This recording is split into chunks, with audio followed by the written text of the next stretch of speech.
an all-girl class. Like, it's exciting. How are you all feeling this morning?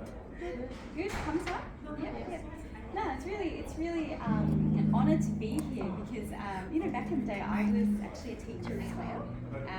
I taught in university, high school and the arts sector. So I look young, but I'm not that young. So yes, I love meeting students. I love to inspire people to become their best. You're in year 12? We're 11. 10, 11, 12. Oh, okay, so you're and what course are you all studying at the moment? Or is this just more like self-development course you're doing? Yeah, amazing.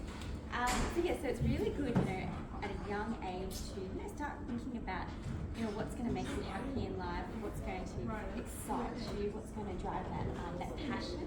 Because for me, I always liked teaching, but deep inside my heart, I knew that I always loved to be in front of the camera. That was always something that was a burning desire, but I knew that you had to go through a pathway to get there. So to give you a bit about my history, so I went to high school here in the Gold Coast, been here for 27 years, did my university at university, and I started in my own business when I was 21, so pretty much fresh out of university, straight into business, and here I am now at 37, so I'm getting on, I'm almost 40, but I'm now doing the dream job and dream business of my life, and I love it. So it did take a little bit of time to get there. Sometimes you've got to go through, the jobs in the supermarket. For example, I used to work at Robina at Woolworths for 3 years. I was a checkout kid back in the day. So that's totally cool. Is anyone doing this now? Or at high school? Yes, go. Yeah, that's totally okay. You've got to do those jobs to develop those skills to, become strong in what you're good at.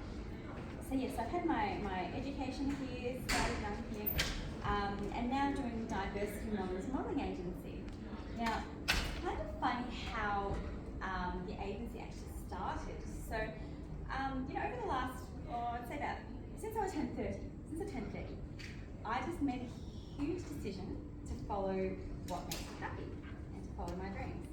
And I did that because it was a moment in my life where I realised something needed to change and something needed to be about myself as a person. And I think some of you might be in that stage now. You might be thinking, well, what makes you happy? What is that true happiness point?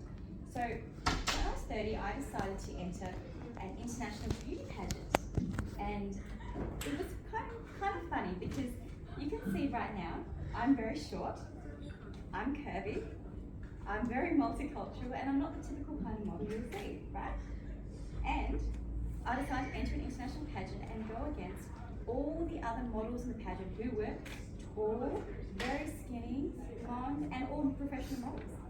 So I went up against people that I almost knew I couldn't win against. But what I did different is I thought, use my brain, use my social skills, and come out on top using a whole mix of things. And looks is kind of both.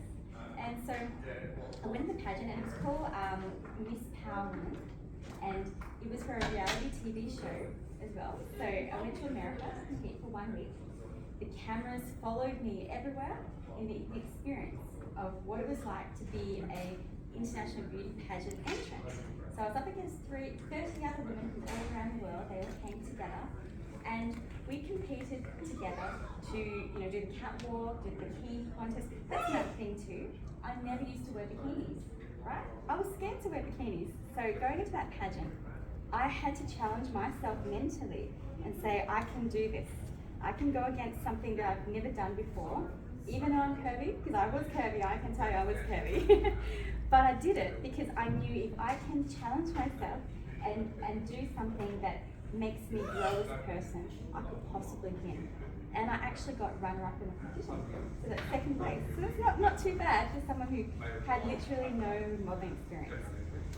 That was the start of my modelling, I guess, career.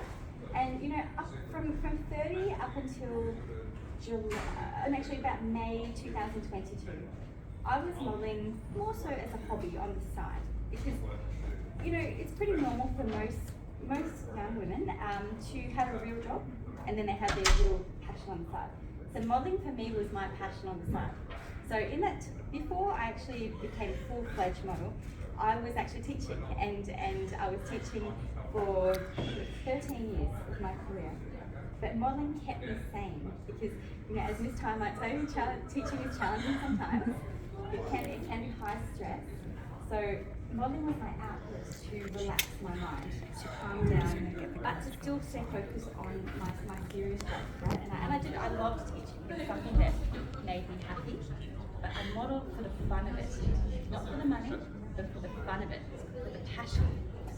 And then from that moment, I went to Singapore and I modelled for 1 month, full time.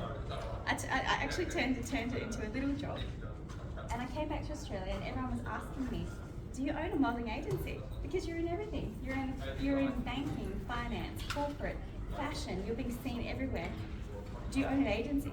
No, I don't own an agency. I'm just modelling because I love the fun of it. And that's how it started. And so, you know, most people when they start a new business, they normally have a business plan. They've had maybe 6 months of preparation, you know, getting themselves ready to, you know, launch some kind of business. But I didn't. I came literally with just my passion and my love and being able to be seen, working with, you know, photographers, makeup artists, and I started Diversity Models. And the reason I can tell you why I called the business Diversity Models, so I started it in it was July 2022, so after my trip to Singapore, I came back to start straight away. I called it Diversity Models because diversity means difference. And as I said to you before, I'm different. And as a model over the years, as a hobbyist model, I struggled to get work. I struggled to get work because I was different. And I suddenly realized that if I was struggling to get work and I'm confident socially, I'm sure there's other models got the same problem. Have any of you girls tried to get into the modelling industry before? Yes? I mean, I've actually involved with corporate. I know, I recognise you. It's awesome. Jess, right? Yeah. Yeah. So, yes, so modelling is fun. It's such a rewarding industry, you would agree? Yeah. Yep. But it's hard to get into it, especially if you're not a typical model. And so, diversity models, I realised there's so many other women that could be models, and there's something special about them. But I've just got to find them, and I've got to push them into the limelight. Because sometimes you need that one person or something to encourage you, you know, to find your potential. So that's how it started, and it blew up from there, literally. So it's been a year and a half since Diversity Models has been around. And for me, it's my passion business. So it's something that I do with my heart. I don't do it for the money. I do it because I love it so much. Like every day I wake up and I think, what makes me feel alive? Well, what makes me feel alive is seeing our models thriving. I love seeing them succeed. I love pushing them along into everything they can do. I love seeing them grow, challenging themselves, and knowing that there is no barrier. You know, as long as you have the right attitude and the willingness to try, this is where you will succeed. And as I can tell you from the years that I was a hobbyist model, I was rejected time and time again. Like, you've got no idea how many things I went for, how many times people said to me, you're too short to walk on that catwalk. Because I am, I'm only 5'1", right? But I can tell you, I can walk confidently. And the other day, I bought some seriously huge heels. I had to learn to walk in these heels because I don't walk on heels. Like, what I'm wearing now is about as high as they come. Three fingers is my measurement. So when I go shopping for shoes, I just put my finger against the heel. If I can walk or run on them, I'll buy them. So so that's kind of challenges of, you know, the modelling industry. A lot of people will say no to you. They'll say no to you because, one, either in their minds they think you're too short, even though, how tall is the average woman, do you think? 5'5", yeah, exactly. So that's only about 4 inches taller than me. So, I don't know, something like that. not every woman is going to be 6 foot, you know, or 180 centimeters or 170 that they keep on saying in all these castings. So diversity models, we basically broke the industry. And the 4 kind of models that I aim to find, so I go hunting all the time. I go for multicultural models, I go for curve models, go for mature age models. The mature age is, well, we classify, say, 30 and over, and we go for disability models. And then we also have a few teen models here and there because our clients will ask, obviously, do you have teen models as well? So this is something that we don't focus on, but we can offer it. But those 4 categories of multicultural, curve, mature age, and disability models are 4 diverse groups of people that in the past would have been rejected, just like I was rejected.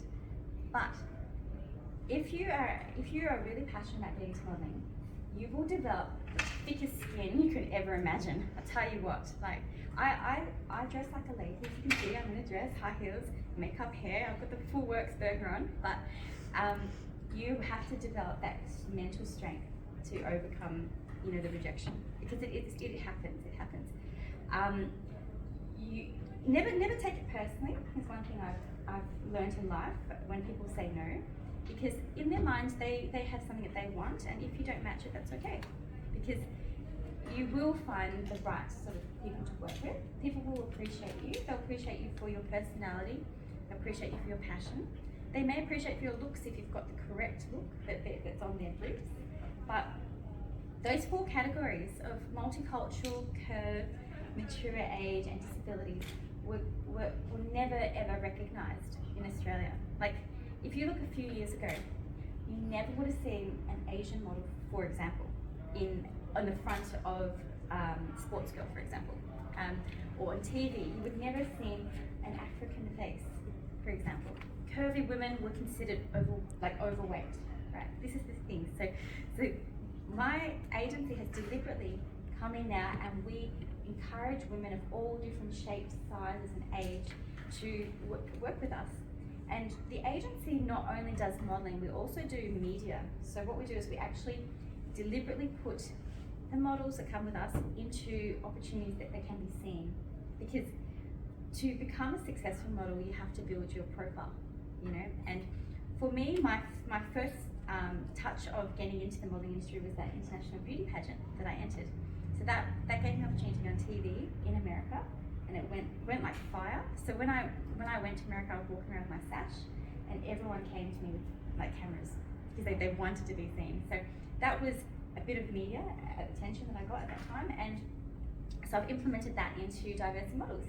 So 2 weeks ago on ABC Gold Coast, we had a really, really good coverage where they profiled 3 of our disability models. So one had multiple sclerosis, one had autism, and one had a mix of neurological disorders and also I think it's hip ailments. So it was a physical. So the 3 case studies were featured on ABC, and then we also had 7 other disability models, all mixed types. So we had Down syndrome. We had, I think it's called alopecia. It's a condition. Actually, no, it's a condition where you have patchy sort of skin, but it's in. We had a few other like brain injuries as well. We had autism. We had a whole mix, and wheelchairs as well. So wheelchair accidents, things like this. But in this particular shoot that we did 2 weeks ago, we featured 10 disability models, and ABC talked about their stories, got them seen at our studio to show them, and then ABC put it everywhere in their network. Can you imagine the publicity we got? Can you imagine the attention these models got? And so this is a wonderful thing. So I know MS Australia has shared our content from that particular shoot. So Kate's been everywhere, and it's very exciting. So it's these kind of experiences that I love, because people who never would have had the chance to be seen were seen, and this is what we do. So we're not a PR agency. I've never studied PR in my life. I don't even know how to write a media release. a lot of people think you need to do that, but for me, the methodology is create a business that is interesting and people want to hear about, and the media will come. And that's exactly what has happened. And next week I'm flying to Sydney to film SBS. So I'm going to be on a show that's about diversity and disabilities. So they reached out to me and they said, we've heard about you, what you do, would you like to be on our show? And so for me, that's a chance to basically put diversity models on the map, and then people who are interested in looking at our models and who's on our books can see it after that sort of PR. So it's an exciting world being in media. Has anyone been in the newspapers before or the TV? Yep. What have you been in? I was in the ad for like the bulletin. Oh, or not the modeling thing that I did. Okay, yeah, so in the Gold Coast. Yeah. Oh, that's awesome. And I was in the newspaper about my scoliosis and my modeling. wow, that's awesome. So it's pretty cool. Anyone else done that, being in the media or being somewhere in front of the camera? Who likes being in front of the camera? Yeah, a couple. Yeah, that's good. And it's exciting because you know what? If you are happy as a young lady, you will shine on camera because the camera picks up everything. So it's important.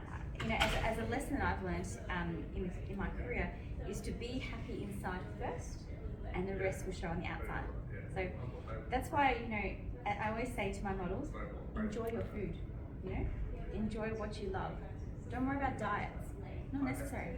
I eat whatever I want. Do you know what I had for breakfast this morning? I had a little Reese mango ice cream bar for breakfast. And I know it's not ideally happy, but why did I choose this little ice cream bar for breakfast? 1, ice cream makes me perky. I have to come here at 9 AM and talk in front of a crowd. Makes me perky. 2, I love the taste of mango. Makes me happy.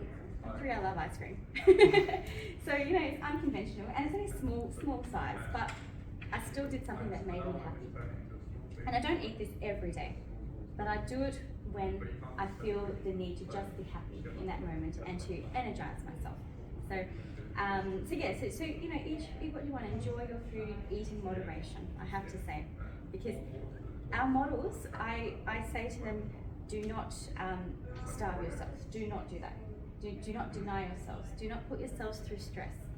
Be happy in life, because that's what our clients want to see. They want to see you in your happiest state. Because at Diversity Models, we're selling happiness. And I always joke to the girls, like, you know, when we're posing in our shoots, when we're group shoots, we're selling happiness, girls, come on, smile. And they love it, because that's what I want to see too. And when you have a happy team, you have happy performance, you have happy results. And I think this mentality can be in any industry, so any job that you're in. So are all of you working at the moment? Yeah?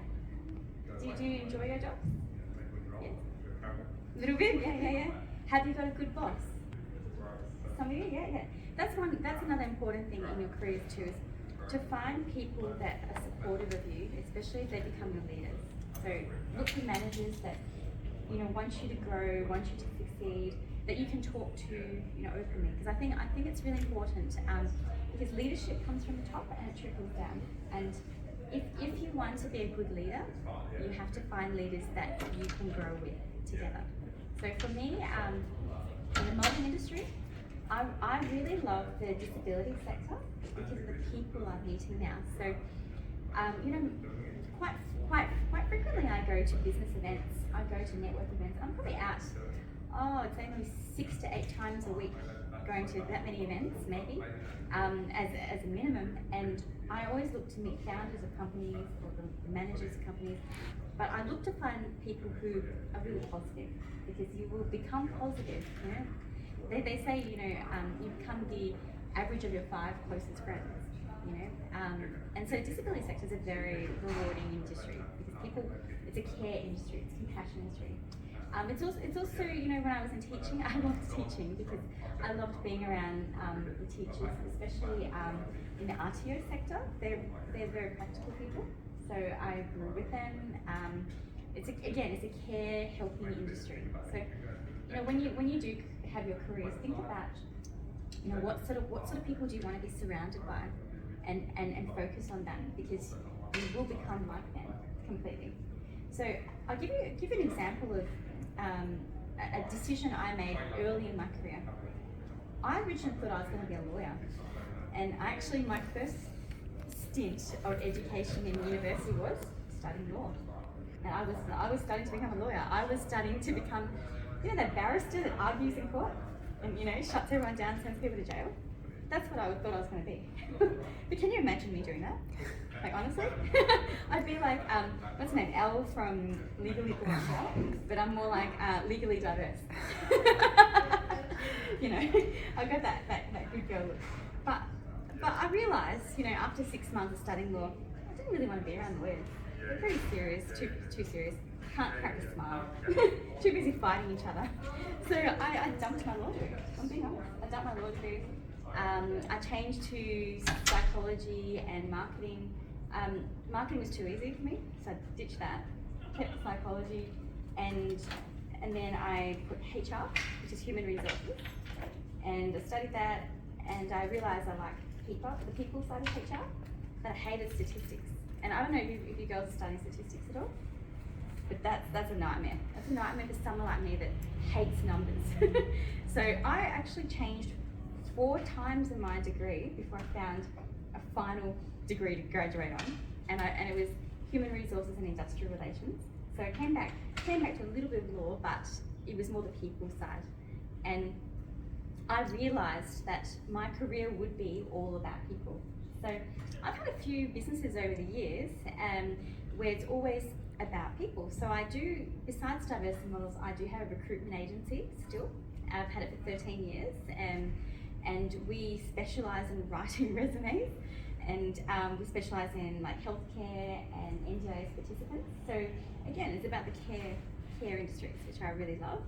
And diversity models, as I said, is my passion business. So passion businesses, I think, is something that you're probably best to start a little bit later in life, because passion businesses can be harder to crack, because you've got to really make it more community focused. And for me, now I'm at that point where I'm loving it. I really, really love it.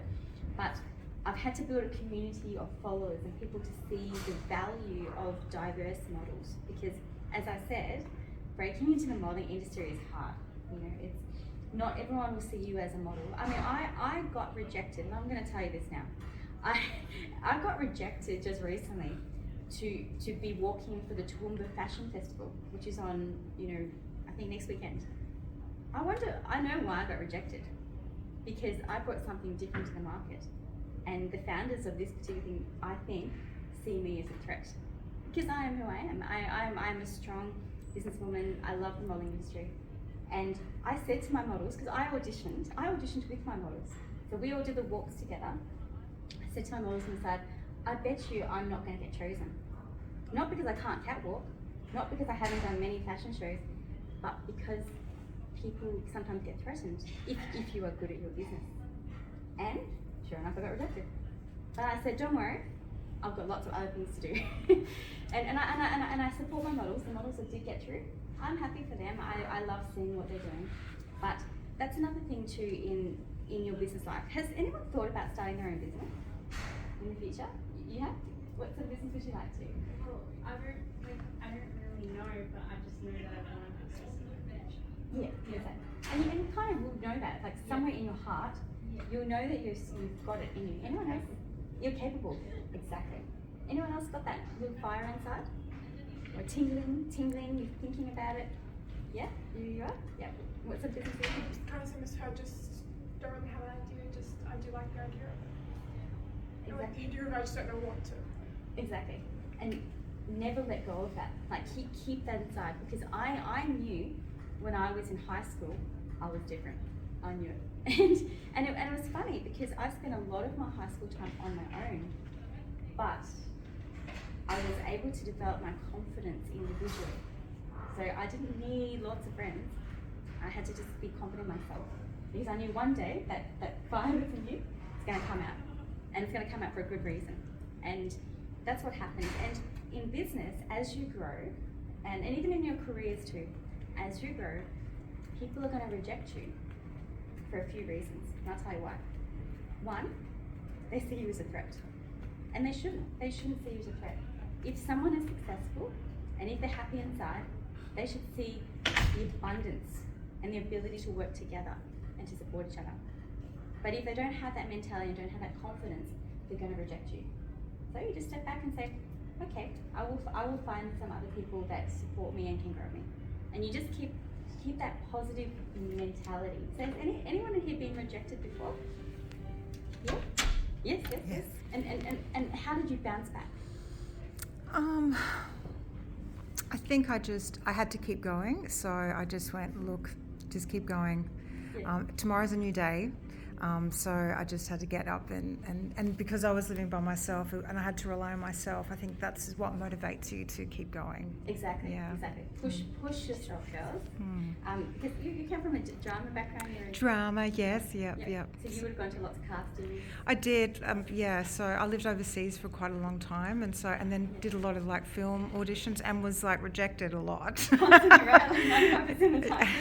Yeah. And then took it personally for a lot of it, and then one day it clicked that I just didn't fit the part. It wasn't about the way I looked, and that kind of helped me. And then I got a role after that, like the change in perspective, I think. Yes, yeah.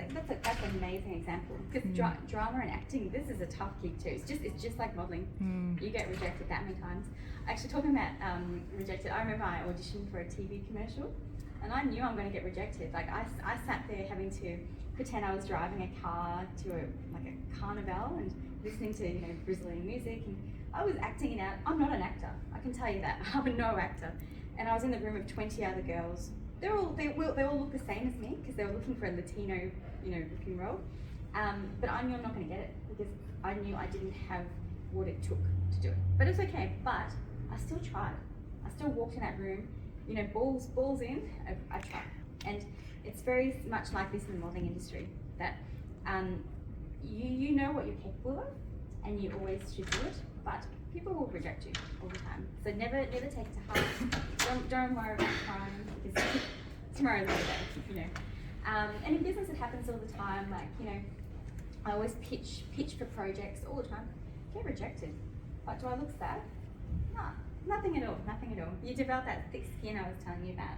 The ability, the resilience to push yourself. And I think sometimes the hardest critics will come at the beginning, and they're the people that are closest to you because they don't see what you see.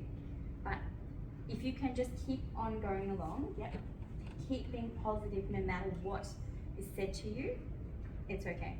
I've had so many trolls, I can tell you, online, like saying what they want to say to me. It comes every day. But I keep pushing. And I just smile and I say, well, thank you for your feedback, thank you for your input. Always be courteous, when people are like this towards you. Because I think if you respond, they're getting what they want. So just be positive. So diversity models is very fun. Like we do basically family-friendly work is what I promote.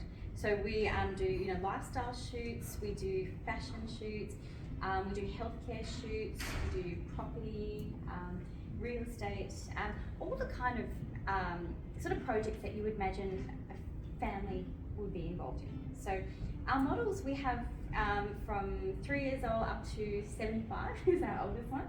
And once upon a time you wouldn't think someone who's 75 is showing up in marketing, but they do, because look at like grandmas. You need someone that's got a face for grandma. So I approached one of my good friends and I said to her, do you want to come be a grandma model for me? And she giggled and she said, yeah. And I said, okay. So I got her into, Gold Coast City Council, like libraries, shoots, the pamphlets, she's all over there marketing. She's great. And she's such an amazing person. She's fashionable, she's got it in her 70s. We have little toddlers, we have mums, we have all kinds of models. But one thing I really, really look for is people with personality, because I think personality is the most important strength that you can have as a woman. It doesn't matter what age you are.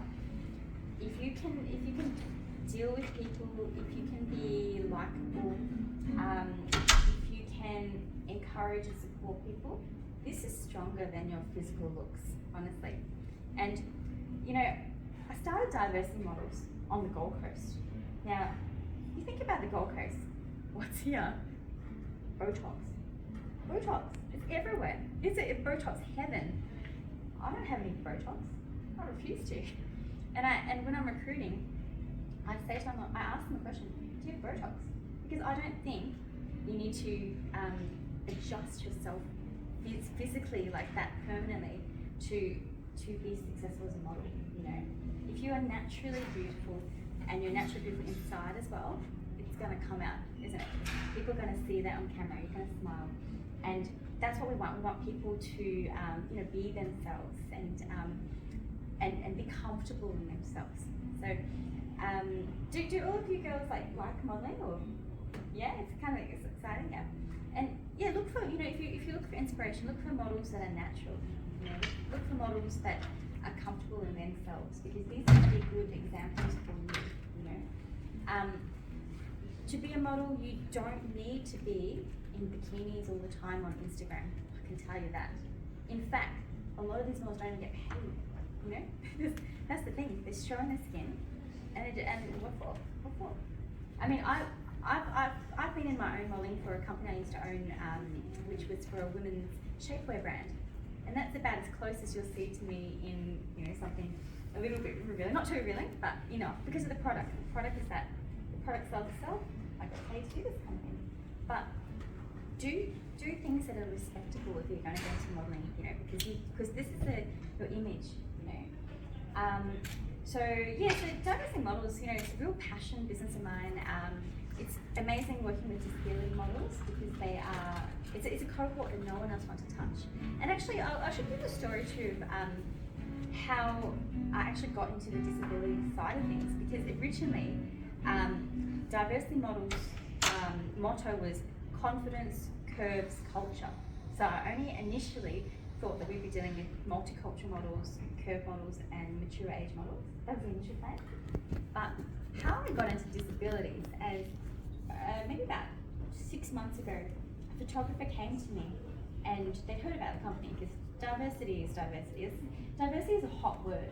Okay, so everywhere, a lot of companies use it. They use the word inclusion. They use these words. It's responsibility now in society to demonstrate diversity. So this photographer came to me and asked me, do you have a disabilities model? And I thought for myself for 1 second, oh my goodness, I haven't got one model on my book, and I'm meant to be diversity models. And so that was a light bulb moment where I realized I needed to get on board and find a few models that represented disabilities. Because in Australia, from the stats, apparently it's about 20% of people have some kind of disability. And disabilities can be visible or invisible. So visible is, for example, you see someone with a wheelchair, or if they've got a walker, a stick, some kind of mobility equipment with them, or something physical that you see. This is a visible disability. But invisible disabilities are like autism, for example, MS is invisible. So I realized I needed to step my game up in the agency. So our very first model had cerebral palsy, and she is such a sweet girl. Honestly, like when I met her, my heart just went wow, and I thought, this is incredible. The feeling of seeing someone. So I booked a model for the shoot. Put her in the shoot, and I observed the shoot. I engaged with her family to understand, because I think another thing in business is it's very important to understand your clients, and develop that relationship.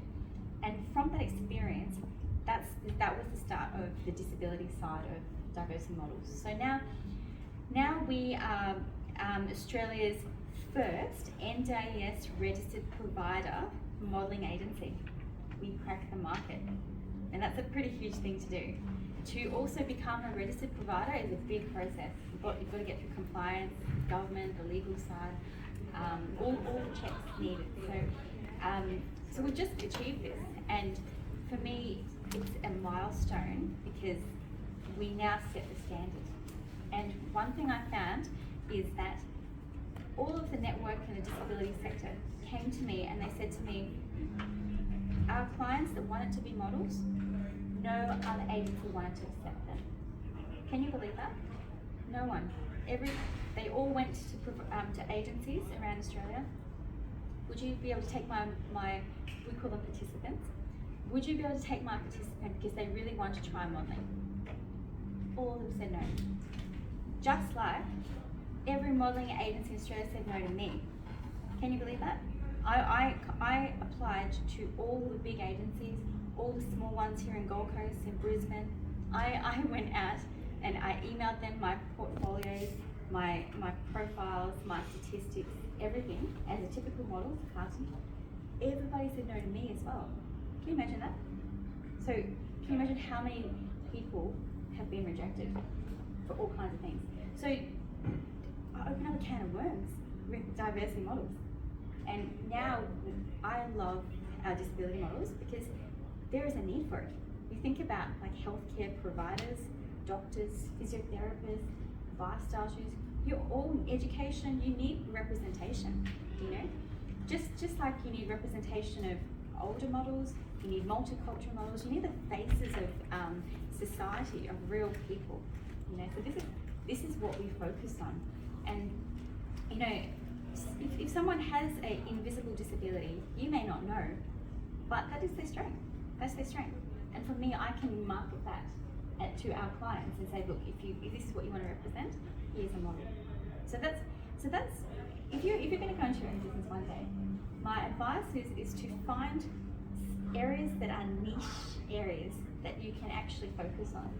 So for me, disabilities, multicultural, curve and mature age is our main cohort. And if you understand that, then you can promote your business. And as I said, the media will see that as well, and they'll come and they'll promote you too. So media, I never pay anything to get into the media. So it doesn't matter how many times we've been in magazines, marketing, TV, radio, magazine, everything. I haven't paid anything. Sometimes the media pays me because they want me to say something, you know, to give them my insight. But it's a win-win regardless, because if I can get the company into the media, this helps significantly to make sure that my clients are seen. So I have two types of clients in a modelling agency. So one is our models. So I hire them to be on shoots for our clients. And our clients are also the businesses that pay us to utilise our talent. As a business, so that's the casting side of things. So we cast models, we recruit and cast them for projects. We also do portfolio shoots. So if, for example, someone is a new model or an existing model, and we can take anyone in this side of things, if they want to have basic casting photos, so you know, white t-shirt and jeans, like I think you've got the casting look on right now. Yep, or black outfit, and also a few different looks as well. We will create their basic portfolio, and we make that affordable, because I know our competitors charge thousands and thousands of dollars. We don't do that because we don't want to limit the entry to the modelling industry. So someone can come to us and say, I'm joining another agency, and that's okay. That's totally okay. Or I'm going as a freelance model, so they promote themselves. But we'll create their basic portfolio to give them that kickstart, because you need that if you're going to pitch to any clients. We do hair and makeup as well, so I've got a team that does that. We also do theme shoot days as well. So some clients will come to us and they'll say, I want to do a street style shoot. So our photographers will send them out on location and we'll capture them. Because if you're going to go into the modelling industry, you need to decide, what kind of model you want to be marketed as. So for me, when I was more so on the modelling side, I marketed myself as the motherly, wifely kind of roles. So because of my age, I'm 37, so I can't go for the teenage roles anymore. But I went for the motherly and wifely roles, and I ended up on, Lend-Lease property developer, and Stockland, another major property developer. So I've been in all their marketing, and it's fun. And I got paired with other models from other agencies and sort of thing. And it's funny because I was saying to you, diversity models was never planned initially. It just kind of literally came out overnight. But I had thought about it maybe 2 years ago randomly. I thought, what if I could pair myself with other models, and work as teams? But I never did anything about it. And so I think you know, if you're going to go into your own business one day, or if you're going to create some kind of profession for yourself, you just have to make that decision. This one decision to change your life, and it will change your life. And so the moment I decided that I wanted to start diversity models was the moment in my life I've never looked back. And it's kind of funny because I feel like I've had a huge career in teaching, like 13 years. I spent, you know, always in front of crowds talking about business. And I had my recruitment agency was also running at the same time. But I was always passionate, and you know, I said to you before, I hate numbers. So, you know, because I hated numbers, I always outsource accounting and economics because I don't do it. And that's another thing too is if you're going to, you know, run your own business one day, focus on what you're really good at and do that, you know, because I wouldn't suggest putting yourself into a place where you're weak, because that's where the stress is going to go up. You're going to worry too much. So just focus on what you're good at and use that as your goal. Surround yourself with people that motivate you as well. You know, people that are successful, people that are really happy, who are leaders as well in whatever you are interested in is important. Because they're going to uplift you at those times that you need that bit of inspiration. Because I can tell you right now, running a modelling agency is difficult. It's hard work. Like, I don't work 9 to 5. I probably work from about 6 a.m. until probably 7 p.m. most days. And I do that because I love the business. I love it so much. I love our team. I love our clients. Like, it's my happy place.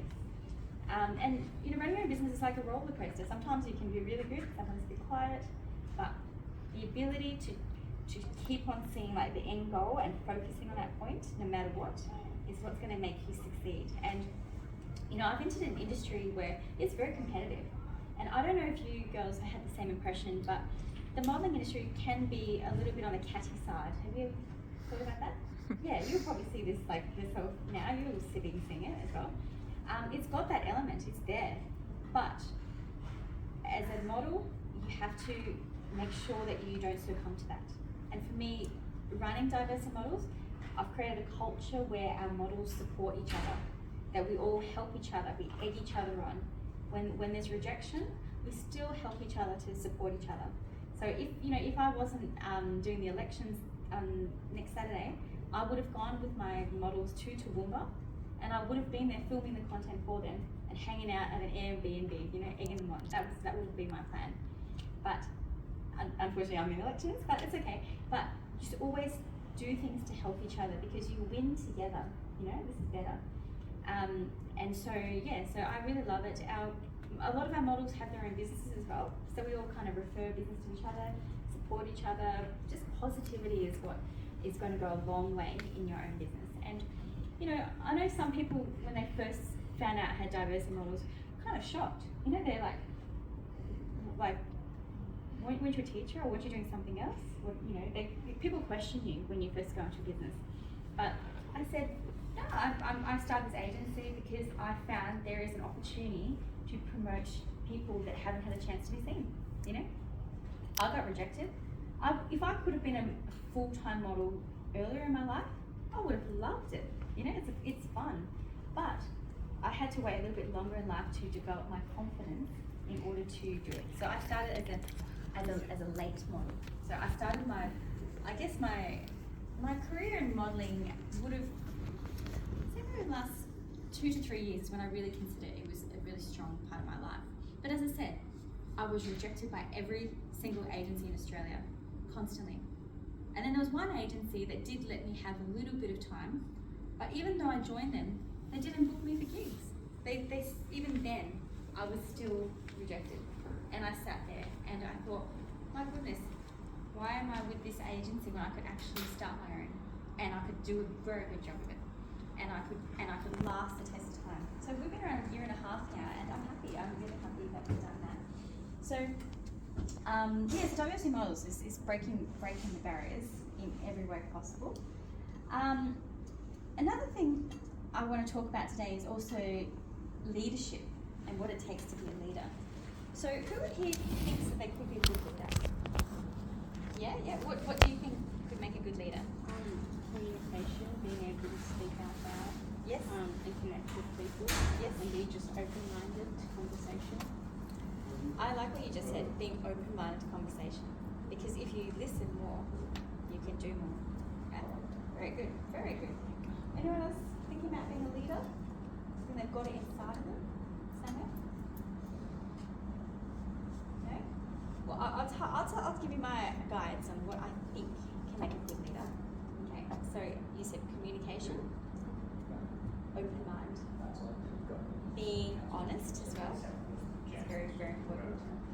Having integrity, being able to follow through what you say you're going to do. So to never be a talker, always be a doer. Also, keeping kindness as one of your strong values, because I think if you're kind, kindness can go everywhere. You know, you share that love.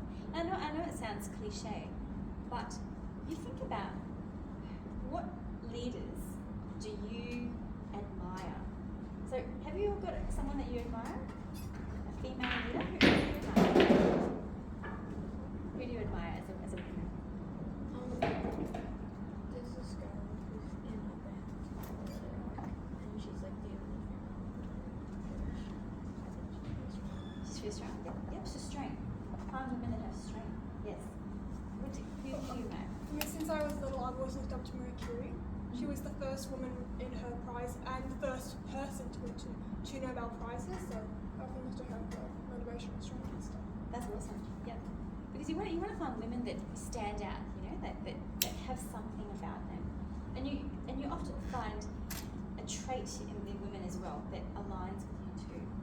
So who do I admire? That's a good question. Well, I always had a lot of respect for Princess Diana, and I'll tell you why I respected her. Not only was she a princess, but she was a woman that used her influence and her position to do good in society. You know, she went out of her way, not just staying in the palace and doing her typical princess duties, but she went out and she created change. And she was memorable for the kindness that she shared and the good that she promoted. So I really respect Princess Diana for what she did. I respect women like Michelle Obama, for example, or Oprah.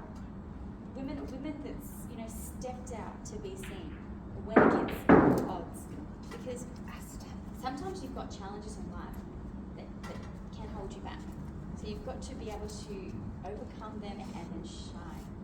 And again, once you hit that point, that you then use your influence and your power to then inspire and drive more women to succeed.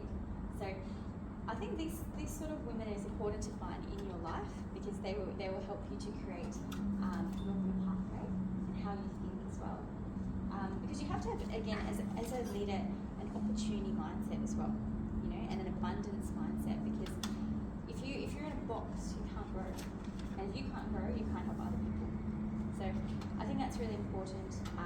And as Ms. Ty mentioned, I'm going for council. And it's really, I'll tell you what, it's very funny that I'm going for council, because no one expected it at all. No one, and you know why no one expected it? Because I never said it to anyone in my entire life that I want to go for council. It was something that literally happened like this. But I had the thought about it a few years ago, and I thought, maybe I would like to try to become a leader here in the city. But it's a tough journey I'm going on right now. Like yesterday I was out at the pre-polling with my boards amongst all the politicians around. But I made the decision because I was encouraged by one of the potential mayors, who was a female, to run for council. So in the middle of the photo shoot that I was at with ABC a couple of weeks ago, she said to me, "You should run for council." I said, "Okay, let's do it." And then my models heard it, because they were all surrounding me in the shoot we were doing, and they said, "Oh yeah, you'd be awesome. You're the best person to go for the job." So a bit of positive peer pressure, positive, I have to say positive, encouraged me to do it. And so yeah, I'm pretty sure I was the last candidate that applied, and it's been a journey, really been a journey, and I've had to think very carefully about how to lead, because it's different. Like, I'll still be running diversity models, but if I get through, I have to step up. I really have to step up, and I've got to have that thick skin I'm talking about, because the political world is very tough. I think from what I hear from my colleagues around me, and I've got a few people around me who are also mentoring me in the behind the scenes, who are ex-councillors or ex-mayor candidates, who are guiding me and helping me to keep mentally strong. Because this is what I said to you before about modelling, mentally strong. Who in this room thinks that they're mentally strong right now? Yep. Out of 10, put your hand up if you think you're about 5 out of 10 mentally strong. Yeah? 6? 7? Yeah? Cool. Okay, that's good. If you're around 6 and 7 is a good point right now. And the only way that you can build your mental strength is to put yourself into situations that force you to become strong. So, going for council right now, I have to be mentally strong for this. I have to be mentally strong for the criticism, the trolls, the online trolls, they're hilarious. And it's normal. This is normal because not everybody's going to like you. Not everyone's going to agree with what you stand for. For me, my motto in this whole process is embrace diversity, inspire inclusion. And I have this as my slogan, and I'm very vocal about it every time I'm on stage or in my marketing, because this is what I'm passionate about. This is what I was doing before I even stepped on this whole council campaign. I am actually a walking, living, breathing example of what I'm promoting. And I think, it's important as women to, be consistent, what you stand for, and to show it. And people will question you sometimes, but you just got to have a thing called a backbone, a backbone that no one can break, because you have to have a backbone for yourself. And as I said before, some people will be close to you, might question you. They may say, why are you doing this? I'm telling you now, I had this happen recently, and I said, because I think I can lead. I can create change. I already created change in diversity models. I've already broken the modelling industry. I've probably upset a lot of people too at the same time. But it's normal. If you're going to stand out in your career, if you decide to become the very best mathematician, or if you're going to be the best mechanical engineer in that engineering organisation that's 90% of males, you've got to be the best. You've got to go out of your way to compete in an industry that's dominated by people. For me, I'm stepping into the council campaign, and I may win or I may not win. I don't know. But whether I win or not is not a huge issue for me. For me, it's, did I make an impact during this whole journey? Am I making other women, and for me it's actually one of my goals in this whole campaign, am I making other women feel that they can do it too? Because one of you here might run for a major leadership role one day, just maybe. Something might trigger inside and realise that you want to make a change, or you want to impact the goalpost. And so this is how I have been thinking this whole process. Whether I win or lose, I don't mind. If I win, you'll see a new female leader come out of the Gold Coast. And you'll see one that's going to draw a lot of other young women to go forward, to go for your goals, to have no fear of anything. And I can tell you, I'm up against a politician that's been around for 27 years. And here I am as this young woman, half his age, coming up with no political experience. I'm not a Polly, I can tell you, stepping up. And I'm sure people are wondering, what is this little girl doing? I'm sure they're thinking it. But if I win, what if I win? What happens then? That's the thing. So business is the same thing. You can win. You win in anything. But you just have to be able to back yourself and to have no fear. No fear. It's exciting. And you want to wake up every day and feel excited about your life, So I'm running, Division 8 the Gold Coast, and next Saturday my fate will be there, and it'll be interesting. I will celebrate whatever the outcome is, because it's been a growing process, you know. And as I said, I never told anyone I wanted to go for council. It literally happened on the spot, and shocked my parents, shocked my family, shocked everyone around me. But it's positive. So yes, I think for you girls, as my leaving thought is to do what makes you happy. Is probably my message for today. Do what makes you happy, and to follow that fire inside your heart to become the woman you are supposed to be. So thank you so much for having me, and Does anyone have any questions for Monique before we wrap up? If you do, just hang back, and I'm sure we'd have to answer any questions. But on behalf of Silkwood School, just want to give some pretty flowers and say thank you so much for your time. Thank really appreciate it. I love your inspirational words. so And a cool little Silkwood tote bag. I love that. Marketing for you. I love roses. Thank Yeah, you and so good much. luck next Saturday. Absolutely, we'll be thinking about you. Oh, So, thank yeah, you, thank awesome. you. Great. Well, should we get a photo together? Yeah, I'd love that. Yeah. Do you want to switch way should you Oh, stand? with the kids in the background? Yeah. And can I go online? Yes, of Yeah. course. Thank you. I think we're still recording. Oh, I'm so sorry. that's all right. That's all right.